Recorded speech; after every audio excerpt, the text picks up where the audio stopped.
8জন বক্সে বসে গেছে এবং প্রত্যেকের মুখ কিন্তু একজনের এদিকে একজনের ওদিকে। পোলের একদিকে দাঁড়িয়ে আছে, খেলা শুরু হয়ে গেছে, 3 জন করে মাঠে নেমেছে। আমরা খেলাকে লক্ষ্য করছি।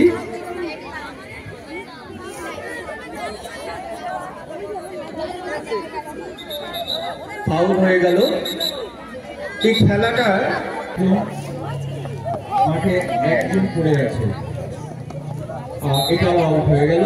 অফিসিয়াল তার হুইসেলের মধ্য দিয়ে জানিয়েছে পরবর্তী ম্যাচ মাঠে নেমে গেছে।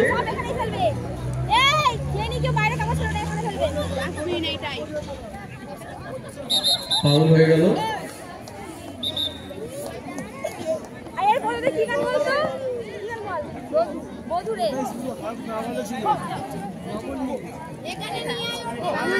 একটু জাজমেন্ট দিতে একদম ক্লিয়ারলি তার মুখে চলে এসছে, হাতের কাছে যেটাকে বলা হয়, এবং সঙ্গে করে তবে কিন্তু খেলার সাফল্য আছে।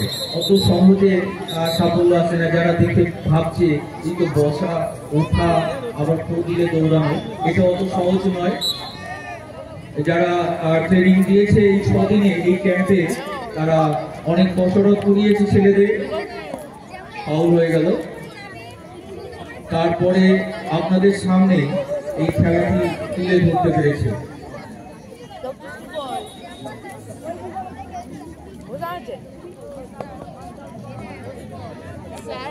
দিলে পরবর্তী হয়, তাহলে ফাউল হয়ে যায়। ফাউল বাঁশি বাজছে, যতক্ষণ না ফাউলটা চেক হবে, অর্থাৎ উল্টো দিকে যাবে, ততক্ষণ কিন্তু ফাউলটা চেক হয়নি। আবার একটি পয়েন্ট সংগ্রহ হলো। মাঠে একটি রানার আছে, সবাই মিলে তাকে আউট করার জন্য তার দিকে ধেয়ে যাচ্ছে। আউট হয়ে গেল। রানারকে চেস করছে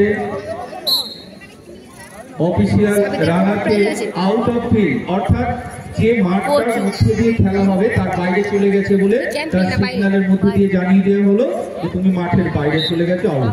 আরেকটি পয়েন্ট সংগ্রহ হয়ে গেল। আমরা দেখছি ছোট ছোট বাচ্চারা কি সুন্দর খেলছে।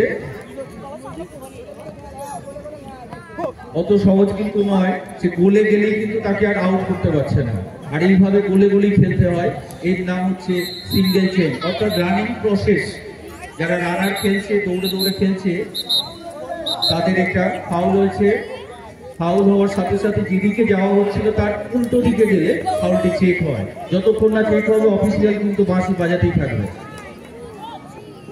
দেখো ছোট ছোট বাচ্চারা কি সুন্দর দৌড়ে দৌড়ে খেলছে। সেই ফাউল হলো।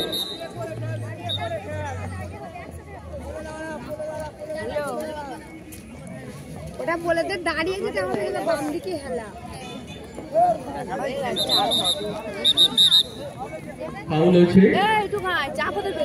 যারা চেসিং করছে ফাউলের বাঁশিটা শোনো। যেটা বসে করবি সেটা ডান দিকে হেলবি, আর যেটা দাঁড়িয়ে করবি সেটা বাম দিকে। সুন্দর ডাইভের মধ্য দিয়ে এক পয়েন্ট সংগ্রহ করলো। আউট হয়নি, অফিসিয়াল বলছে এটা আউট নয়, ফলস কল হয়েছে। এবার আউট হয়েছে।